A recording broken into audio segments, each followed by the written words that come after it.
France Bleu Midi. Ensemble, Daniela Lombroso. Allez les garçons, vous chantez avec moi. Il est mignon, Monsieur Pignon. Allez, on vous entend pas. Il est mignon, Monsieur Pignon. Il est méchant, Monsieur Brochant. Vous ne connaissez même pas, il y a 2 phrases dans la chanson, ils ne la connaissent pas par cœur. C'est quand même un truc de dingue. C'est juste, voilà. Moi, je ne sonne pas juste, donc je peux pas. Francis Weber, évidemment, le dîner de cons, on vous en parle sans arrêt. J'imagine qu'on vient vous voir en vous parlant de répliques cultes. En m'invitant souvent aussi. Oui, l'emmerdeur, la chèvre, les compères, le fugitif. Impossible de ne retenir qu'une seule œuvre dans cette filmographie et toutes ces pièces de théâtre. Vous êtes auteur de théâtre français un peu hors norme, parce que vous faites encore du boulevard, il n'y en a pas beaucoup de nos jours, et vous connaissez cette mécanique à la seconde près, là, qui doit fonctionner absolument parfaitement. J'ai envie de vous demander, avant qu'on rentre dans le vif du sujet, un peu comme l'employé du mois, vous savez, quel est le con du mois pour vous ? Oh, écoutez, ça fait plusieurs mois qu'il est là. C'est-à-dire il s'appelle comme Pignon, le même prénom que Pignon. Devinez. Simplement, je voudrais rectifier une petite erreur. Vous avez dit que ça se jouait jusqu'au 28 septembre. Oui, j'ai dit ça. Sans doute, ça doit être dans mes fiches. C'est pas ça. On jouerait 8 jours seulement. Mais oui, c'est très étrange. Ou c'est à partir du 28 septembre ou c'est... Non, ça a commencé il y a 15 jours à peu près. Ça va ad vitam aeternam. Ad vitam aeternam. Peut-être en tournée aussi dans toute la France. C'est passé déjà en tournée pendant 36 dates pour qu'ils se rôdent. Et maintenant, ils sont donc à la Michaudière. La tournée reprendra peut-être après la Michaudière. Tout est possible, Tout est possible. En tout cas, le succès, on n'en doute pas. Pour une petite mise en bouche, un montage de quelques répliques de la pièce. C'est irrésistible d'inviter un malheureux pour se moquer de lui toute la soirée ? C'est pas un malheureux, c'est un abruti. Il n'y a pas de mal à se moquer des abrutis, ils sont là pour ça, non ? Ah non, croyez-moi, docteur, il y a des cons totalement objectifs. Attention ! Oh, mais il est hors concours, celui-là. Je sens qu'on va avoir besoin de moi. Il s'appelle Juste Leblanc. Ah bon, il n'a pas de prénom ? Oh nom de Dieu ! Ça va très mal. Sa femme l'a quitté. Attention, je lâche. Mais non, c'est le coup de ton dîner. Ça dépasse tout ce que j'ai pu imaginer. Voilà, il y a comme une musique, un rythme dans ce qu'on vient d'entendre, et c'est le dîner de cons, donc de retour sur les planches au Théâtre de la Michaudière à Paris. Avec cette nouvelle distribution, on retrouve Patrick Hautecoeur, José Paul, dans le couple Pignon-Brochant, une mise en scène d'Agnès Bourri. En quoi elle est différente des précédentes, cette adaptation ? Est-ce que c'est toujours la même chose qu'on voit, ou ça change vraiment en fonction des acteurs ? Non, en fait, ce qui fait qu'un spectacle change, c'est le casting.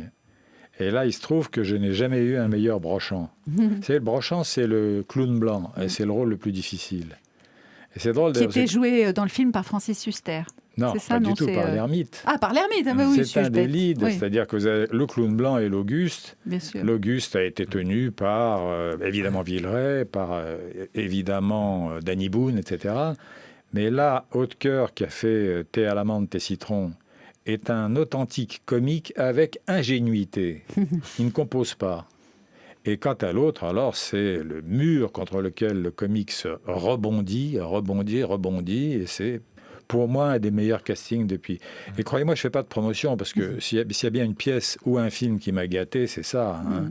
Alors, le film, justement, il a été 2e au box-office français en 98, derrière Titanic, avec 9 millions d'entrées, le dîner de cons, Francis Weber. L'histoire... presque tout le monde la connaît, mais on va la rappeler. C'est une petite bande de bourgeois qui s'amuse à organiser un dîner de cons, c'est-à-dire que chacun amène un con et celui qui a amené le meilleur con l'emporte. Sauf que ce soir-là, rien ne se passe comme prévu. Le con est bien là, mais un tour de rein empêche le héros de se rendre au dîner. Il se retrouve coincé chez lui avec son con. Évidemment, le plus con des deux n'est pas celui qu'on pense. C'est une bande de cyniques comme ça qui se retrouvent à dîner pour se moquer de pauvres victimes. C'est aussi une métaphore un peu de ce qu'est une certaine société française, cynique, moqueuse. Il paraîtrait que ça existait. Hein, parce que, en fait, vous n'avez jamais connu ça ?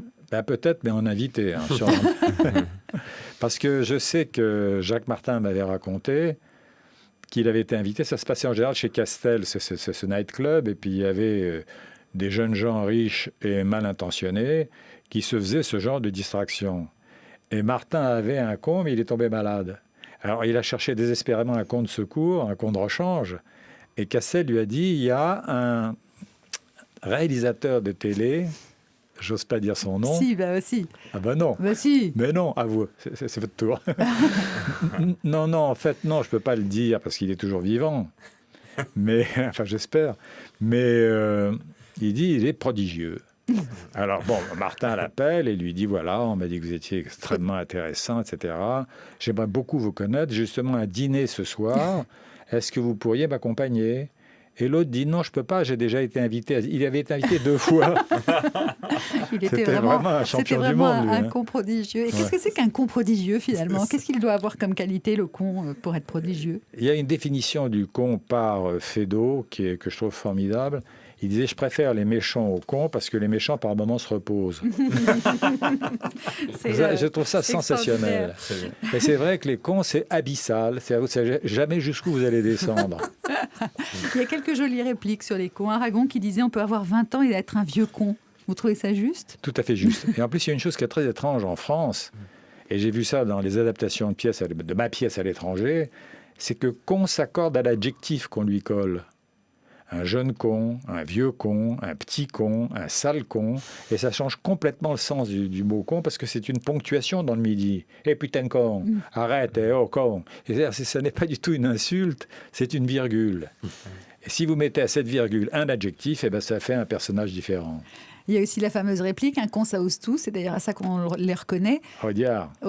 Et c'est pour ça que c'est peut-être un excellent personnage de théâtre, un con, parce que ça ose tout. Eh bien, écoutez, je ne sais pas, mais en tout cas, je me souviens que j'étais avec mon copain Gérard Lauzier, qui était vraiment un type merveilleux, le dessinateur, et aussi auteur dramatique d'ailleurs. Et puis, on bavardait tous les deux. Je dis, j'ai eu une idée, tu te rappelles, c'est une sorte de dîner de cons, et si on faisait une pièce ensemble avec ça ?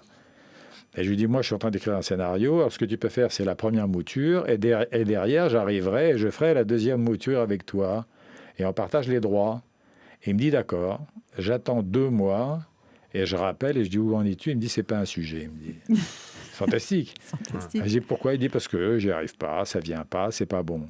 Je m'adresse à ma sœur qui avait tenu le théâtre de la Renaissance pendant 3 ans. Elle avait été directrice artistique. Je lui raconte ça, elle me dit c'est pas un sujet. Tout ça est encourageant. Ouais. Et finalement, ça sent le challenge finalement. Ça sent le challenge. Et puis en plus j'ai épousé une femme qui est toujours ma femme d'ailleurs. C'est mieux que d'épouser un con, hein, en même temps, d'épouser une femme. Vous savez ce qu'avait disait Yves Mirande ? Il avait une petite affiche dans son bureau. Il y a plus de cons que de femmes.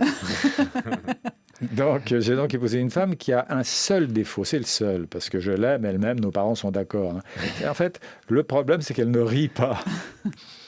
Un auteur comique qui a une femme qui ne rit pas, c'est dramatique, non ? Ouais. Donc, je la fais monter dans mon bureau, je lui lis un truc, et c'est un joueur de poker, complètement. Il y a un seul truc qui la fasse rire, c'est les gens qui tombent. Je ne peux pas écrire uniquement des scénarios où les gens se cassent la gueule. Ce qui fait que quand je lui ai lu ça, elle avait des réactions tout à fait inattendues, parce que je lui dis, il s'appelle Juste Leblanc. Ah bon, il n'a pas de prénom ? Si je viens de vous le dire, Juste. Monsieur Pignon, votre prénom c'est François, c'est Juste. Et bien lui, c'est pareil. Elle dit, non, j'aime pas beaucoup ça, elle me dit. Je lui dis, pourquoi ? Elle me dit, parce que tu joues sur les mots, là. Non, c'est pas un super bon conseil, c'est la scène culte en fait. Je vous ai sélectionné cette scène d'ailleurs qu'on n'a peut-être pas le temps d'entendre, mais peut-être tout à l'heure. Dans un instant, on va retrouver les imitations et surtout de nombreux appels pour vous, Francis Weber, avec Allô les stars, Thierry Garcia. France Bleu, France Bleu.